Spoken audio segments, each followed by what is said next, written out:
Pada zaman Rut dan Naomi, pada zaman para hakim memerintah ada kelaparan di tanah Israel. Lalu pergilah seorang dari Betlehem Yehuda beserta istrinya dan kedua anaknya laki-laki ke daerah Moab untuk menetap di sana sebagai orang asing. Nama orang itu ialah Elimelek, nama istrinya Naomi, dan nama kedua anaknya Mahlon dan Kilion. Semuanya orang-orang Efrata dari Betlehem Yehuda. Dan setelah sampai ke daerah Moab, diamlah mereka di sana. Kemudian matilah Elimelek suami Naomi, sehingga perempuan itu tertinggal dengan kedua anaknya. Keduanya mengambil perempuan Moab, yang pertama bernama Orpa, yang kedua bernama Rut. Dan mereka diam di situ kira-kira 10 tahun lamanya. Lalu matilah juga keduanya, yakni Mahlon dan Kilion, sehingga perempuan itu kehilangan kedua anaknya dan suaminya. Kemudian berkemaslah ia dengan kedua menantunya dan ia pulang dari daerah Moab. Sebab di daerah Moab ia mendengar bahwa Tuhan telah memperhatikan umatnya dan memberikan makanan kepada mereka. Maka berangkatlah ia dari tempat tinggalnya itu bersama-sama dengan kedua menantunya. Ketika mereka sedang di jalan untuk pulang ke tanah Yehuda, berkatalah Naomi kepada kedua menantunya itu, "Pergilah, pulanglah masing-masing ke rumah ibunya. Tuhan kiranya menunjukkan kasih-Nya kepadamu seperti yang kamu tunjukkan kepada orang-orang yang telah mati itu dan kepadaku. Kiranya atas karunia Tuhan kamu mendapat tempat perlindungan masing-masing di rumah suaminya." Lalu diciumnyalah mereka, tetapi mereka menangis dengan suara keras dan berkata kepadanya, "Tidak, kami ikut dengan engkau pulang kepada bangsamu." Tetapi Naomi berkata, "Pulanglah, anak-anakku, mengapakah kamu turut dengan aku?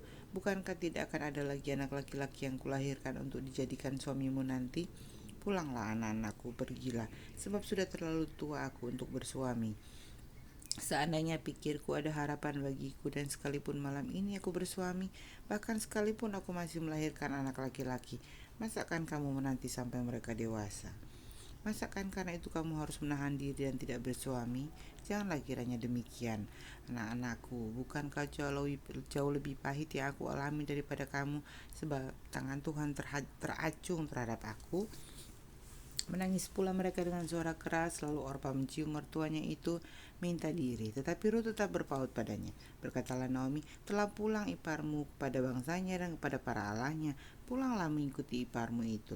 Tetapi kata Rut, "Janganlah desak aku meninggalkan engkau dan pulang dengan tidak mengikuti engkau. Sebab kemana engkau pergi, ke situ jugalah aku pergi. Dan di mana engkau bermalam, di situ jugalah aku bermalam. Bangsamu lah bangsaku dan Allahmu lah Allahku. Di mana engkau mati, aku pun mati di sana, dan di sanalah aku akan dikuburkan. Di sanalah aku dikuburkan. Beginilah kiranya Tuhan menghukum aku, bahkan lebih lagi daripada itu, jika sesuatu apapun memisahkan aku dari engkau, jikalau sesuatu apapun memisahkan aku dari engkau selain daripada maut." Ketika Naomi melihat bahwa Rut berkeras untuk ikut bersama-sama dengan dia, berhentilah ia berkata-kata kepadanya. Dan berjalanlah keduanya sampai mereka tiba di Betlehem. Ketika mereka masuk ke Betlehem, gemparlah seluruh kota itu karena mereka. Dan perempuan-perempuan berkata, "Naomi kah itu?" Tetapi ia berkata kepada mereka, "Jangan sebut aku Naomi, sebutkanlah aku Mara. Sebab Yang Maha Kuasa telah melakukan banyak yang pahit kepadaku. Dengan tangan yang penuh aku pergi, tetapi dengan tangan yang kosong Tuhan memulangkan aku. Mengapakah kamu menyebut aku Naomi? Karena Tuhan telah naik saksi menentang aku, dan Yang Maha Kuasa telah mendatangkan malapetaka kepadaku."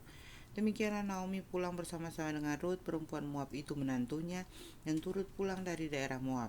Dan sampailah mereka ke Betlehem pada permulaan musim menuai jelai. Rut bertemu dengan Boas. Naomi itu mempunyai seorang sanak dari pihak suaminya, seorang yang kaya raya dari kaum Elimelek, namanya Boas. Maka Rut, perempuan Moab itu berkata kepada Naomi, "Biarkanlah aku pergi ke ladang memungut bulir-bulir jelai di belakang orang-orang yang murah hati kepadaku." Dan sahut Naomi kepadanya, "Pergilah anakku." Pergilah ia lalu sampai di ladang dan memungut jelai di belakang penyabit-penyabit. Kebetulan ia berada di tanah milik Boas yang berasal dari kaum Elimelek. Lalu datanglah Boas dari Betlehem. Ia berkata kepada penyabit-penyabit itu, "Tuhan kiranya menyertai kamu." Jawab mereka kepadanya, "Tuhan kiranya memberkati Tuhan." Lalu kata Boas kepada bujangnya yang mengawasi penyabit-penyabit itu, "Dari manakah perempuan ini?" Bujang yang mengawasi penyabit-penyabit itu menjawab, "Dia adalah seorang perempuan Moab." Dia pulang bersama-sama dengan Naomi dari daerah Moab. Tadi ia berkata kepadaku, izinkanlah kiranya aku memungut dan mengumpulkan jelai dari antara berkas-berkas jelai ini di belakang penyabit-penyabit. Begitulah ia datang dan terus sibuk dari pagi sampai sekarang, dan seketika pun ia tidak berhenti. Sesudah itu berkatalah Boas kepada Rut, dengarlah dahulu anakku, tidak usah engkau pergi memungut jelai ke ladang lain, dan tidak usah juga engkau pergi dari sini, tetapi tetaplah dekat pengerja-pengerjaku perempuan. Lihat saja ke ladang yang sedang disabit orang itu, ikutilah perempuan-perempuan itu dari belakang. Sebab aku telah memesankan kepada pengerja-pengerja lelaki, jangan mengganggu engkau. Jika engkau haus, pergilah ke tempayan-tempayan dan minumlah air yang disediakan oleh pengerja-pengerja itu. Lalu sujudlah Rut menyembah dengan mukanya sampai ke tanah dan berkata kepadanya, mengapakah aku mendapat belas kasihan daripadamu sehingga Tuhan memperhatikan aku padahal aku ini seorang asing? Boas menjawab, telah dikabarkan orang kepadaku dengan lengkap segala sesuatu yang kau lakukan kepada mertuamu sesudah suamimu mati, dan bagaimana engkau meninggalkan ibu bapamu dan tanah kelahiranmu serta pergi kepada suatu bangsa yang dahulu tidak engkau kenal. Tuhan kiranya membalas perbuatanmu itu dan kepadamu kiranya dikaruniakan upahmu sepenuhnya oleh Tuhan Allah Israel, yang di bawah sayapnya engkau datang berlindung. Kemudian berkatalah Rut, memang aku mendapat belas kasihan daripadamu ya Tuanku, sebab Tuhan telah menghiburkan aku dan telah menenangkan hati hambamu ini, walaupun aku tidak sama seperti salah seorang hamba-hambamu perempuan. Ketika sudah waktu makan, berkatalah Boas kepadanya, datanglah kemari, makanlah roti ini dan celupkanlah supmu ke dalam cuka ini. Lalu duduklah ia di sisi penyabit-penyabit itu dan Boas menunjukkan berti gandum padanya. Makanlah Rut sampai kenyang, bahkan ada sisanya. Setelah ia bangun untuk memungut pula, maka Boas merintahkan kepada pengerja-pengerjanya, dari antara berkas-berkas itu pun ia boleh memungut, janganlah ia diganggu. Bahkan haruslah kamu dengan sengaja menarik sedikit-sedikit dari onggokan jelai itu untuk dia dan meninggalkannya supaya dipungutnya. Janganlah berlaku kasar terhadap dia. Maka ia memungut di ladang sampai petang. Lalu ia mengirik yang dipungutnya itu, dan ada kira-kira seefa jelai banyaknya. Diangkatnya lah itu, lalu masuklah ia ke kota. Ketika mertuanya melihat apa yang dipungutnya itu, dan ketika dikeluarkannya dan diberikannya kepada mertuanya sisa yang ada setelah kenyang itu, maka berkatalah mertuanya kepadanya, di manakah engkau memungut dan di manakah engkau bekerja hari ini? Diberkatilah kiranya orang yang telah memperhatikan engkau itu. Lalu diceritakannya kepada mertuanya itu pada siapa ia bekerja, katanya, nama orang pada siapa aku bekerja hari ini ialah Boas. Sesudah itu berkatalah Naomi kepada menantunya, diberkatilah kiranya orang itu oleh Tuhan yang rela mengaruniakan kasih setianya kepada orang-orang yang hidup dan yang mati. Lagi kata Naomi kepadanya, orang itu kaum kerabat kita, dialah salah seorang yang wajib menebus kita. Lalu kata Rut perempuan Moab itu, lagi pula ia berkata kepadaku, tetaplah dekat pekerja-pekerjaku sampai mereka menyelesaikan seluruh penyabitan ladangku. Lalu berkatalah Naomi kepada Rut menantunya itu, ya anakku, sebaiknya engkau keluar bersama-sama dengan pengerja-pengerjanya perempuan, supaya engkau jangan disusahi orang di ladang lain. Demikianlah Rut tetap dekat pada pengerja-pengerja perempuan Boas untuk memungut sampai musim jelai dan musim menuai gandum telah berakhir. Dan selama itu ia tinggal pada mertuanya. Rut dan Boas di tempat pengirikan. Lalu Naomi mertuanya itu berkata kepadanya, anakku, apakah tidak ada baiknya jika aku mencari tempat perlindungan bagimu supaya engkau bahagia? Maka sekarang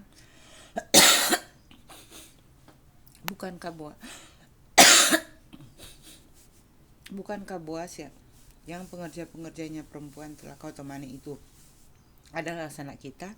Dia pada malam ini menampi jelai di tempat pengirikan. Maka mandilah dan beruraplah, pakailah pakaian bagusmu dan pergilah ke tempat pengirikan itu. Tetapi janganlah engkau ketahuan kepada orang itu sebelum ia selesai makan dan minum. Jika ia membaringkan dirinya, haruslah engkau perhatikan baik-baik tempat ia berbaring. Kemudian datanglah dekat, singkapkanlah selimut dari kakinya, dan berbaringlah di sana. Maka ia akan beritahukan kepadamu apa yang harus kau lakukan. Lalu kata Rut kepadanya, segala yang kau katakan itu akan kulakukan. Sesudah itu pergilah ia ke tempat pengirikan, dan dilakukannya tepat seperti yang diperintahkan mertuanya kepadanya.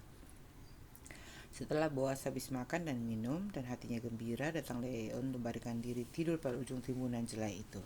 Kemudian datanglah perempuan itu dekat dengan diam-diam, disingkapkannya lah selimut dari kaki Boas, dan berbaringlah ia di situ. Pada waktu tengah malam, dengan terkejut terjagalah orang itu lalu meraba-raba sekelilingnya, dan ternyata ada seorang perempuan berbaring di sebelah kakinya. Bertanyalah ia, siapakah engkau ini? Jawabnya, aku Rut hambamu. Kemangkanlah kiranya saya mau melindungi hambamu ini, sebab engkaulah seorang kaum yang wajib menebus kami. Lalu katanya, diberkatilah kiranya engkau oleh Tuhan ya anakku. Sekarang kau menunjukkan kasih-Mu lebih nyata lagi daripada yang pertama kali itu, karena engkau tidak mengejar-ngejar orang-orang muda, baik yang miskin maupun yang kaya. Oleh sebab itu anakku, janganlah takut. Segala yang kukatakan itu akan kulakukan kepadamu. Sebab setiap orang dalam kota kami tahu bahwa engkau seorang perempuan baik-baik. Maka sekarang memang aku seorang kaum yang wajib menebus. Tetapi walaupun demikian masih ada lagi seorang penebus yang lebih dekat daripadaku. Tinggallah di sini malam ini dan besok pagi. Jika ia mau menebus engkau, baiklah ia menebus. Biarlah ia menebus.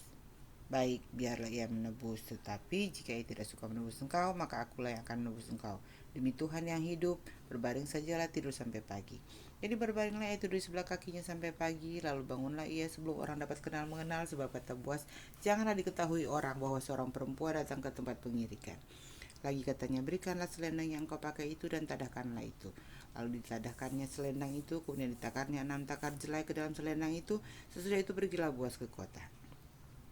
Setelah perempuan itu sampai kepada mertuanya, berkatalah mertuanya itu, bagaimana anakku? Lalu diceritakannya semua yang dilakukan orang itu kepadanya, serta berkata, yang 6 takar jelai ini diberikannya kepadaku, sebab katanya, engkau tidak boleh pulang kepada mertuamu dengan tangan hampa.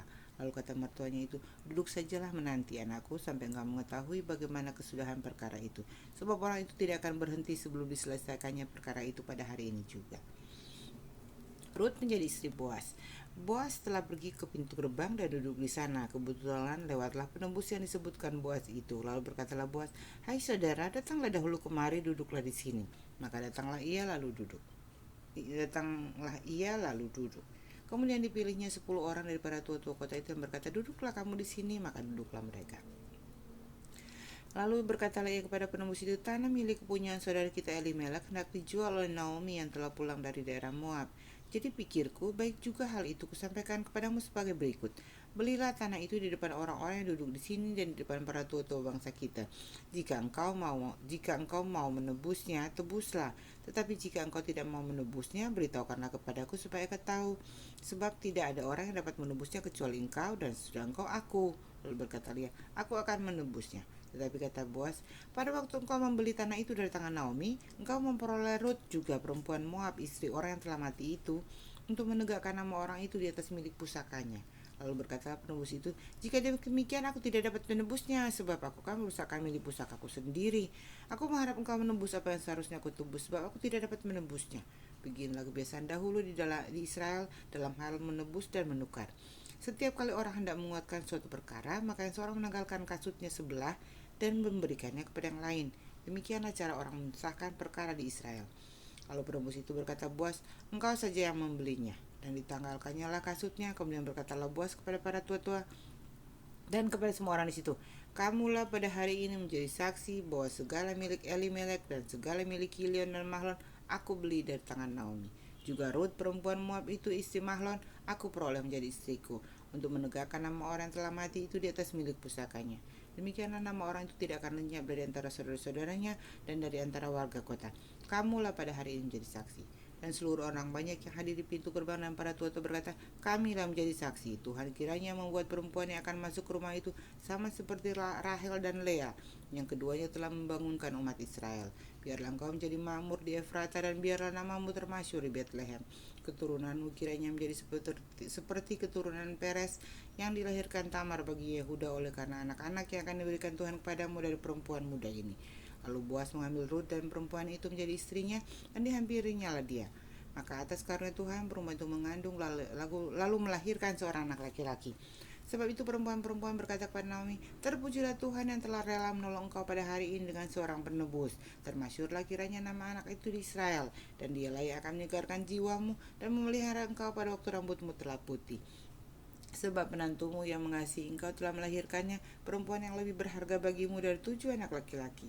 Dan Naomi mengambil anak itu serta meletakkannya pada pangkuannya dan dialah yang mengasuhnya. Dan tetangga-tetangga perempuan memberi nama kepada anak itu katanya, pada Naomi telah lahir seorang anak laki-laki. Lalu mereka menyebut namanya Obed, dialah ayah Isai, ayah Daud. Silsilah Daud. Inilah keturunan Peres. Peres memperanakan Hezron, Hezron memperanakan Ram memperanakan Aminadab, Aminadab memperanakan Nahason, Nahason memperanakan Salmon, Salmon memperanakan Boas, Boas memperanakan Obed, Obed memperanakan Isai, dan Isai memperanakan Daud.